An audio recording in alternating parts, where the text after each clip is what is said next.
Welcome to Coffee Break with Rachel V. Hill, taking a daily look at the biggest stories in Denver sports and interacting live with you, the Coffee Break fam. So sit back, relax, grab a cup of joe, and enjoy your coffee break. Here's your host, Rachel V. Hill. It's been all about Bo Nix. Bo this, Bo that, everything else. Okay, but who's going to be the backup quarterback for this team? Yeah, it seems like everything is trending in the direction that Bo Nix will start in Seattle, but is it going to be Jarrett Stidham as his backup? Is it going to be Zach Wilson as his backup? Today, we got James Palmer hanging out with us. So excited to have him back. Also, James, we have to get into the alternate cast that you guys did with Chris Harris Jr. and Aqib Talib. It was fabulous. We'll dive into all of that kind of stuff. But first, let's talk quarterbacks. Just overall thoughts on Sunday. Bo Nix, once again, he showed you when the bullets were flying, Rachel, that it's not too big for him. He doesn't panic. Poise is kind of the number one word that comes to my mind and comes to a lot of people's mind that I've talked to watching him go out there and operate. Is everything perfect? No. But does he find a way to make plays and make things happen? Mm-hmm. He does. And does he also find a way to do that and protect the football?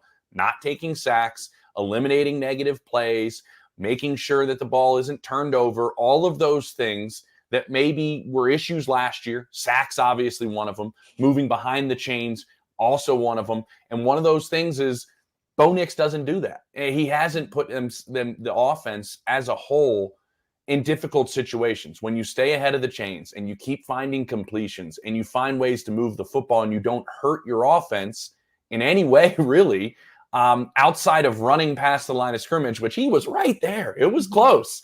And throwing a touchdown, you can't ask for anything more from a rookie quarterback. And there were a couple of plays where they were behind the sticks. I look at that 1st and 20. And what does he do? He finds that they're only rushing 3 and they're dropping, and he runs for 10 yards and gets it all back on the first play. And I think those are the things that jump out at me, that he does it all so calmly, but protects the football and found ways to make plays. That's what you're asking out of a rookie quarterback, and he checked every box. 100%. He's been so fun to watch, but we can't ignore the fact that we are seeing vanilla defenses right now going up against the Broncos. Going against the twos. And he's looking good, right? But we can't ignore the fact that these aren't some of the big boys that are going to be coming out there that are definitely going to be doing things a little bit harder, their jobs right. I mean, if he plays this week, you do have people that are going for their jobs literally on the line. But week 1, if he does start, it's a little bit of a different ball game. And now, James, the expectations are so high, right? Like, we've all seen Bo Nix. He was the highest from Pro Football Focus this week when it came to rookie quarterbacks. He has the highest rating. But now does it actually hurt him if the expectations are too high, right? Because if he... Look at the way we're going back and forth. I know. Is he ready yet? And now he's playing too well. And oh no, is that a problem? Like, I do think tapering expectations is huge. The other day, I actually asked him about that, specifically when he was on the podium. How does he manage expectations? He blocks out a lot of the outside noise. He really believes that nobody has higher expectations for him really than himself. So he doesn't really look at what anybody else is kind of putting on him from the outside. I had a conversation again with him actually Friday after the joint practice, and he was like, I don't listen to anything you guys are saying. So he does kind of block all of it out. And these expectations that everybody on the outside are putting on him, I don't think are affecting him all that much. But you are right. When week 1 rolls around, the pass rush is quicker. There's more physicality. The corners are quicker. Windows close faster.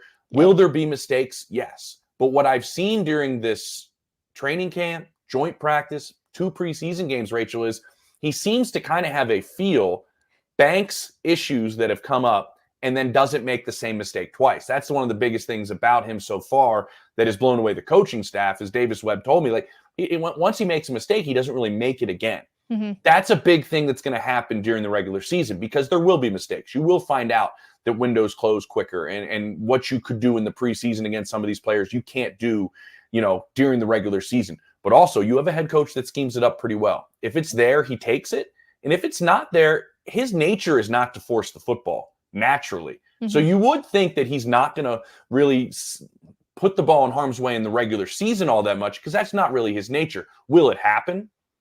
Yeah, I mean, it's the NFL, and he's a rookie quarterback.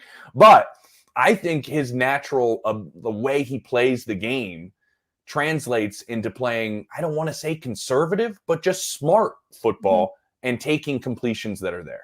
Do you like how I'm like trying not to be disrespectful to like the third string and the second string guys? I'm like, I know you guys are fighting and all of that, but it's so different when it's the first team It guys that are is. out there. It's just it's a much better product. Like, let's just be real on that front. But I also think that there is a sense of, oh, this is the guy everybody's talking about. Let's go try and get him. And to see how Bo Nix will respond to that week 1 in Seattle is going to be fascinating. You're right. And I will say this, because this is something that's been brought up to me kind of talking to people around the league, and Bo kind of comes into this category.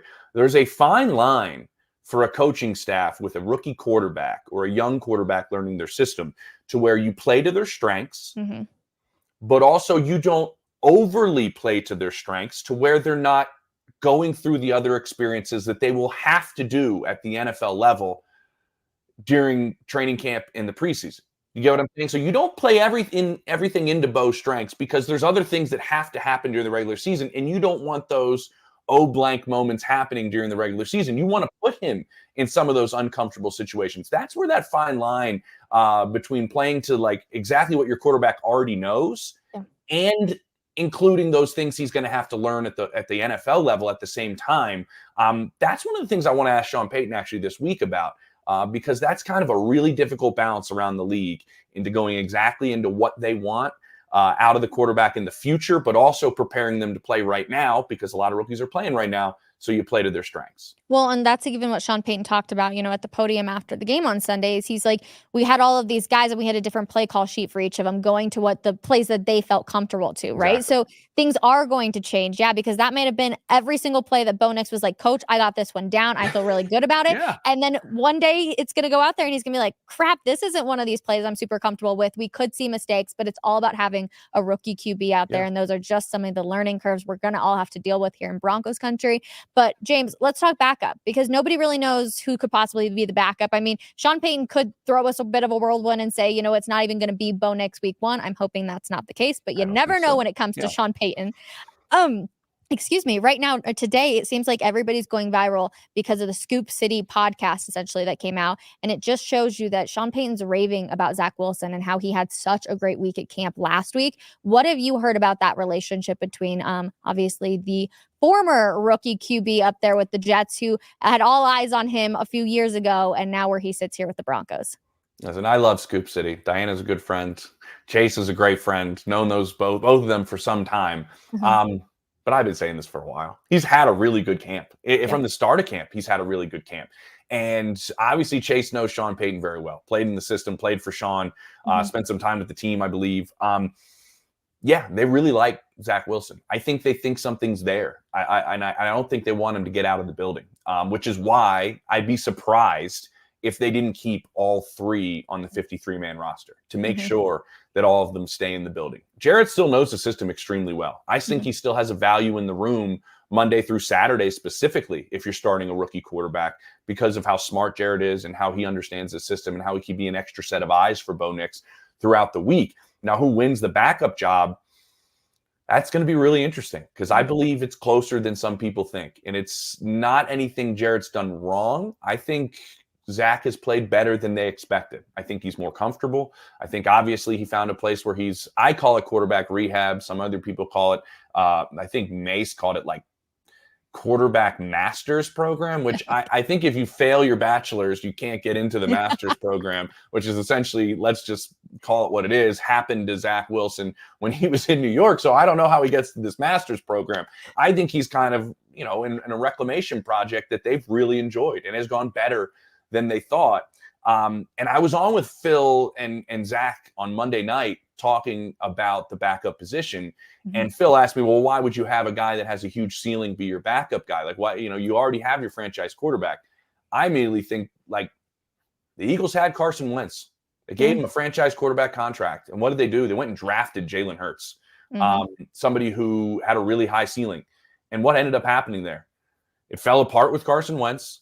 Jalen Hurts came out and played at an all-pro level, got a massive contract, took him to the Super Bowl, had one of the greatest Super Bowl performances, I was there, of a quarterback we've ever seen. So you always have to prepare yourself at the position. Sure. And I think that's one of the reasons why they don't want Zach to get out of the building, because there is still a really high ceiling. There's, second overall pick talent there. Let's see what we can do with them, which is why this backup spot's kind of fascinating. But I think all 3 of them are on the 53. Well, and I mean, it's just like, let's be honest, Zach Wilson does have a much higher ceiling than Jarrett He Stidham does. does, but Stidham has that leadership qualities I think that we see. What have you heard about, Zach Wilson and being in that front? Because there is a sense of if you're the backup, you got to be a really good locker room guy. And you have to be able to play without reps. I mean, that's the other thing. And I think Jarrett can do that. Another team that comes to mind is Minnesota right now, where obviously J.J. McCarthy goes down. He's kind of the quarterback. Everybody's comparing to Bo Nix, kind of those two in the same category. It's going to be Sam Darnold. Behind him is Nick Mullins, who pretty much doesn't need any snaps at all, and he'll go out there and play for you. I think he had last year, he played 4 straight, I think, for Kevin O'Connell, and had 170 yards a game. Yeah. Throwing the ball. So the backup needs to be able to come in and play in a pinch, play right away, come in cold, very few reps during the week, and know the offense inside and out, and come in and win a game for you or a couple games. Right now, I would still think that's probably Jarrett Stidham. Where it's at. Could the backup role change as the year goes on? I don't see why anything's set in stone. If all three of them are on the 53 roster, halfway through, you could flip, or depending on the situation or the game plan, you could flip on who you throw in there if something happens. So I do think there is a value with Jarrett right now in the room, like you mentioned, and being able to go out there with fewer reps and have a chance to be successful. Okay, so I'm curious because 1 week from today, we have all the cuts that happen. I can't believe football is so close. One cut is wild. I'm not going to lie. I know. Insane. So I feel like there has been some misconception or just different opinions on how Sean Payton the other day spoke about it when they asked him about how confident are you in the roster? How much have you already narrowed down everything? And he said 60% or so. Well, it was either 60 or he's down to 60 guys. It's 60, 61 guys. I think he has a pretty good grasp on. Yep. Okay. So you still gotta take that down. 53, man. That's some tough phone calls. Well, and that's a busy time for you too, James. Oh, it's terrible. It really What's is. worse? Is it trade deadline or is it the cuts? Which one's worse? Oh, the cuts are it's 1,500 guys are unemployed in an instant. I mean, it's pretty brutal the way it happens. And the Broncos, to my understanding, inside that building, believe there are guys that are going to be cut from this roster that are going to be on other rosters. Yep. But there are going to be guys that you end up not having on your 53, and I've heard this in so many buildings, end up playing for you that season. There's a guy I'm not going to cut anybody, so I won't say any names. But say there's a receiver or two that are probably going to be on the outside looking in because of the depth of that room. Yep. That I bet end up being in a game for this team this season. It's just the way it's just the way it happens in the league with injuries and the way the season goes. So it's not the end all be all, when this cut comes down. Yes, it's devastating for a lot of players, but you got a great look at a lot of them, and some of them are going to end up playing for you this year. So I know the Broncos know some of them are going to be playing for other teams just by a straight number standpoint. There's some positions they believe they're really deep at. And the other part real quick that makes this more complicated is they have a fullback that a lot of other teams don't run a fullback this day and age. So that's a number into your running back rotation, into your running back room. Yep. Maybe that impacts your tight end position numbers. And if you do carry 3 quarterbacks on your 53, that changes it as well. And I also think Quinn Bailey going down with the injury, being able to play 4 spots across the offensive line, you may need to keep an extra offensive lineman because he's not available. They were unbelievably healthy up front. I just, by the law of averages, that's probably not going to happen again. So you probably have to keep another offensive lineman than you probably weren't predicting to do with Quinn going down. That might be the injury that we kind of look back and go, man, that was a big one for Denver. Yeah, I mean, it's crazy when you think about just what they have right now and how they are going to get it down. You got 3 tight ends. Are they going to go down to the 2? Do you possibly keep 3 because they can all do different things? And we've seen them all, there's some receiving tight ends that are really good, but sometimes you need the blockers as well, and they can't all do all of those things. The running back room's obviously crazy. I think Samaje Perine personally is going to be out the door. The wide receiver room, we've talked plenty about that. But our first week that we did this show, James, you and I both said a name that I think is 100% going to make the roster, and that's Tim Patrick at this point. Yeah, what a day. And it was so cool hosting the No Fly Zone Altcast with Aqib Talib and Chris Harris Jr. When Tim Patrick goes out there and performs the way he did. I think it was 4 catches. He had the touchdown in those first couple of drives because he's a guy that both of those guys knew. And they knew he was going to be a player in typical Talib and Chris fashion, which were hilarious together. They were like, he was giving us hell when he was on the practice squad. Like when he was a practice squad receiver, and they were like, he grinded for everything. They loved him. They were like, he gave us fits when he was a young guy coming in, trying to make the roster and sitting on the practice squad. They both said he turned our head repeatedly. We were just like, this kid can play football. Like this guy can really play football. And now all this time has passed. I mean, he's been through all these injuries, and to see him go out there and perform the way he's performed. This is why it's so important that he makes the roster, because I wanted to see him go out and play well. He went out and he played well. He was disciplined in how he ran his routes. He obviously caught everything and has always had good hands. He's so important to a young locker room. I mean, there's some people called leaders, and there's some people that are called leaders that hold everybody accountable. And Tim is one of those people that holds everybody accountable. I remember talking to players when things went south 2 years ago, and I mean really south, right? I mean really south. There were some guys that were like, if Tim was in this room, some of this wouldn't have happened. This wouldn't have turned out the way it turned out if Tim was in this room. That's how highly he's thought of by some of his teammates, and that can't be overlooked. Wow. And yeah, I mean, Tim Patrick, in any conversation I've had with him, he's absolutely amazing. Yeah. I'm not saying Tim would have they would have had an incredible season 2 years ago, but some of the issues that went on behind closed doors that made the season even worse. Yes. There are teammates that thought that wouldn't have happened if Tim was there. And it wasn't just stuff on the field. When Hackett was here, there was so much of it happening in the locker room, in the practice meeting. I mean, there were so many things. I was pissed when Russell Wilson got his own office. That could be a whole other conversation for another day, James. But tell me, Aqib Talib, Chris Harris Jr., best part of that telecast. Actually, so we had CJ Anderson in the third quarter join us. We had TJ Ward, a bunch of initial guys, I guess. TJ Ward joining us in the fourth quarter.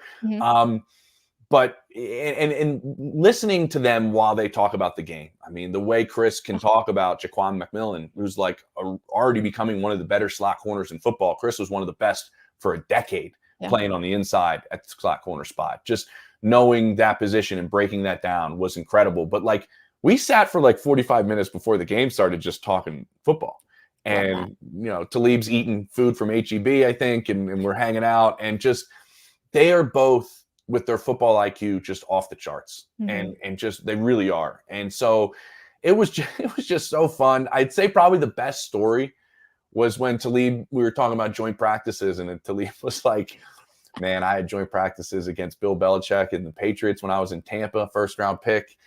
I mean, we were so bad. I put on my best clothes. I put on I was fresh. He's like, and I balled out. I was talking. I was doing everything. And he's like, 3 days later, Lieb was traded.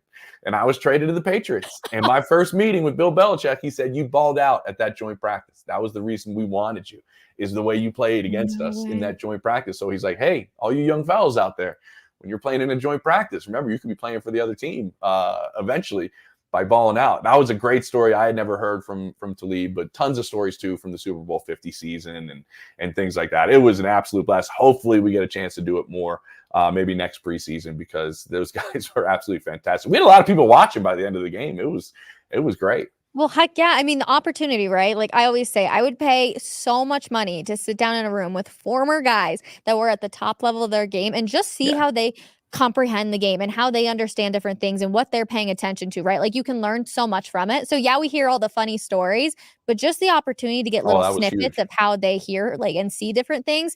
That's so cool for the average fan. Yeah. The first couple of drives where we were, before we got into the second half and it was like memory lane with CJ Anderson and, all this different stuff. The first couple of drives, them critiquing Bo Nix and kind of the things that he does well, and they both know this Sean Payton offense so well. Talib was like, man, Sean gave me fits. I think Talib played him like 9 times when Sean was in New Orleans, and he was like, man, he was so tough because everything happens quickly. Everything looks different, but comes out of the same type of look sometimes. And Talib was just, breaking down Bo, going, if you get rid of the football this quickly, it not only annoys defensive players like myself, it annoys defensive coordinators to where you start taking chances because it's just dink and dunk, completion. And then you start getting impatient. You take a chance or two that maybe you wouldn't have. And a defense coordinator tries to mix something up and then you get beat bad. Like, it's like these little things that Sean's great at and Bo fits in well. Like, and they were taking it to a whole nother level than I'm even explaining it to. And I'm just sitting there kind of like,